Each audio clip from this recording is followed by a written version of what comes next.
नमस्कार। मध्य प्रदेश के जबलपुर के पास नर्मदा नदी पर बना विशाल बरगी डैम 70 मीटर ऊंचा ये डैम पर्यटकों के लिए हमेशा से एक बेहतरीन पिकनिक स्पॉट रहा है। लेकिन एक दिन ये शांत पानी अचानक एक खौफनाक आपदा में कैसे बदल गया?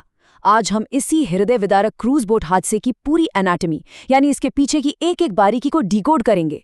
हम उन तथ्यों और चश्मदीदों के बयानों को खंगालेंगे जो बताते हैं कि आखिर उस दिन सिस्टम से लेकर मौसम तक क्या क्या गलत हुआ था। इस पूरी घटना को स्पष्ट रूप से समझने के लिए हमने जानकारी को 5 हिस्सों में बांटा है। पहला, बरगी डैम का वो हादसा। दूसरा, जिंदगी बचाने की वो जद्दोजहद। तीसरा, अंधेरे में चला रेस्क्यू ऑपरेशन। चौथा, गंभीर सुरक्षा चूकें। और अंत में, जवाबदेही और भविष्य के नियम। तो चलिए शुरू करते हैं पहले हिस्से से, बरगी डैम आपदा। ये समझना बहुत जरूरी है कि कैसे एक खुशनुमा टूरिस्ट राइड पलक झपकते ही एक जानलेवा संकट बन गई। हालात के बिगड़ने की रफ्तार सच में डराने वाली थी। सोचिए, शुरुआत में सब कुछ बिल्कुल नॉर्मल था। पानी एकदम शांत, बोट अपनी तय रफ्तार से किनारे की तरफ लौट रही है और अंदर लोग म्यूजिक एंजॉय कर रहे हैं। लेकिन तभी मौसम ने अचानक करवट ली। करीब 40 किलोमीटर प्रति घंटे की रफ्तार से तूफानी हवाएं चलने लगीं। डैम के उस शांत पानी में समंदर जैसी ऊंची ऊंची लहरें उठने लगीं। चश्मदीद बताते हैं कि 2 बहुत ही विशाल लहरें तेजी से आईं और भारी भरकम क्रूज से टकरा गईं। इस भयानक टक्कर से क्रूज का शीशा टूट गया, पानी अंदर घुसने लगा और देखते ही देखते वो विशाल नाव पलट गई। अब आते हैं दूसरे हिस्से पर, अ फाइट फॉर सर्वाइवल। जब शीशा टूटा और पानी अंदर भरने लगा, तब अंदर का मंजर कितना खौफनाक रहा होगा, इसकी बस कल्पना ही की जा सकती है। उस हादसे में बचे रोशन आनंद जी का बयान उस पल की पूरी अफरा तफरी को बयान कर देता है। वो अपने परिवार के 8 लोगों के साथ उस बोट पर थे। उन्होंने बताया कि पानी का रेला इतने तेज फोर्स से आया कि पूरा शीशा ही टूट गया। वो और उनकी पत्नी तो किसी तरह बाहर आ गए, लेकिन उस दहशत के बीच उनका 1 साल का बच्चा उनसे छिटक गया। हालांकि राहत की बात यह रही कि बाद में रेस्क्यू टीम ने उस बच्चे को सुरक्षित बचा लिया और अस्पताल पहुंचाया। लेकिन वो पल किसी भी माता पिता के लिए सबसे बड़े बुरे सपने से कम नहीं था। इसी घटनाक्रम की एक और बेहद दर्दनाक सच्चाई सामने आई।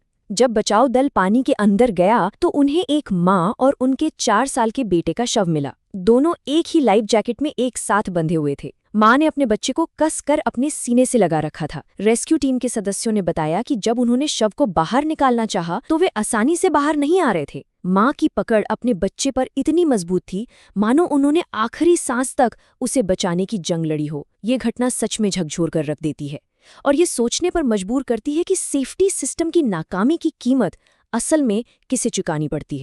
आगे बढ़ते हैं तीसरे हिस्से की तरफ, रेस्क्यू इन द डार्क। चलिए देखते हैं कि आपदा के तुरंत बाद इमरजेंसी रिस्पॉन्स कैसे शुरू हुआ। हादसे के तुरंत बाद बचाव कार्य एकदम युद्ध स्तर पर शुरू किया गया। सबसे पहले तो जबलपुर से स्थानीय गोताखोरों की टीम बुलाई गई। इसके बाद आर्मी, एनडीआरएफ, एसडीआरएफ, पुलिस और होमगार्ड की कई टीमों को बड़े पैमाने पर तैनात किया गया।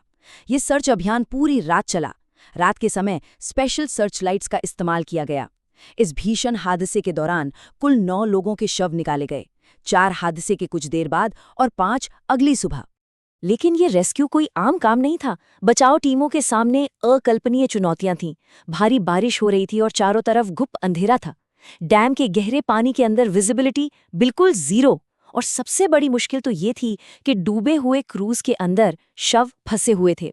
अंधेरे और पानी के भारी दबाव के बीच उन्हें बाहर निकालना एक बेहद खतरनाक और जानलेवा काम था।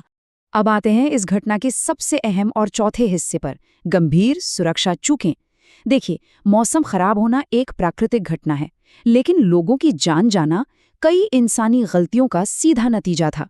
20 साल, जी हाँ, पर्यटन विभाग की जानकारी के मुताबिक दुर्घटनाग्रस्त हुई ये क्रूज बोट साल 2006 में बनाई गई थी। यानी ये नाव करीब 20 साल पुरानी थी। इतनी पुरानी बोट को इतने बड़े डैम के गहरे पानी में, वो भी बिना किसी सॉलिड सेफ्टी ऑडिट के उतारना अपने आप में एक बहुत बड़ा सवाल खड़ा करता है। इसे सेफ्टी की भाषा में स्विस चीज फेलियर कहा जाता है। मतलब जब एक के बाद एक कई गलतियां एक साथ मिल जाती हैं। सबसे पहले खराब मौसम के गंभीर अलर्ट को पूरी तरह से इग्नोर किया गया। दूसरा, किसी भी यात्री को पहले से लाइफ जैकेट नहीं पहनाई गई थी, जो कि बोटिंग का सबसे बेसिक नियम है। जब नाव डगमगाने लगी तब जाकर लाइफ जैकेट बांटी जाने लगी, जिससे दहशत फैल गई। और सबसे हैरान करने वाली बात जो चश्मदीदों ने बताई, जैसे ही नाव डूबने लगी, क्रू मेंबर्स यात्रियों को बचाने के बजाय सबसे पहले खुद पानी में कूदकर भाग गए। और लापरवाही यहीं खत्म नहीं होती। आधिकारिक आंकड़ों और हकीकत में जमीन आसमान का फर्क था। बोट की कुल कैपेसिटी 60 लोगों की थी। कागजों पर सिर्फ 29 यात्रियों के टिकट कटे थे और 2 क्रू मेंबर मौजूद थे। लेकिन हादसे में बचे कई लोगों का साफ कहना है कि नाव पर कई ऐसे लोग भी थे जिनके पास टिकट ही नहीं था। ये साफ दिखाता है कि यात्रियों की गिनती और सुरक्षा नियमों के कड़े पालन में कितनी भारी कोताही बढ़ती जा रही थी। और अब आखिरी हिस्सा, जवाबदेही और भविष्य के नियम। इतने बड़े हादसे के बाद स्वाभाविक रूप से कई सख्त सवाल उठे और सिस्टम को हरकत में आना पड़ा। इस घटना के बाद तीखी राजनीतिक और सामाजिक प्रतिक्रियाएं सामने आई। विपक्ष ने सीधा सवाल दागा कि जब मौसम विभाग का अलर्ट था तो क्रूज को चलने का आदेश किसने दिया और लाइफ जैकेट पहले क्यों नहीं पहनाई गई। वहीं दूसरी तरफ राज्य सरकार ने तुरंत घटना की जांच के आदेश दे दिए। मृतकों के परिवारों के लिए 4 लाख रुपए के मुआवजे का ऐलान किया गया और साथ ही अपनी जान जोखिम में डालकर लोगों को बचाने वाले रेस्क्यू जवानों को 15 अगस्त पर सम्मानित करने की घोषणा की गई। एक कड़े और तात्कालिक कदम के तौर पर मध्य प्रदेश पर्यटन विभाग ने बरगी डैम में क्रूज बोट चलाने पर फिलहाल पूरी तरह से रोक लगा दी है। ये बिल्कुल साफ कर दिया गया है कि जब तक मामले की पूरी जांच नहीं हो जाती और वाटर टूरिज्म के सेफ्टी प्रोटोकॉल्स का पूरी तरह से ओवरहॉल नहीं कर लिया जाता, तब तक वहां किसी भी बोट को चलने की परमिशन नहीं मिलेगी। जाते जाते ये घटना एक बेहद जरूरी सवाल छोड़ जाती है। हमारे देश के वाटर टूरिज्म में ऐसे कौन से कड़े और बुनियादी बदलाव लागू होने चाहिए जिससे मौसम की चेतावनियों को कभी हल्के में न लिया जाए, और ये कैसे पक्का हो कि कोई भी इंसान बिना बेसिक सेफ्टी उपकरणों के पानी में सफर न करे। ये सोचने वाली बात है। आज के इस गहरे विश्लेषण में बस इतना ही। इस अहम मुद्दे को समझने के लिए समय निकालने के लिए बहुत बहुत धन्यवाद।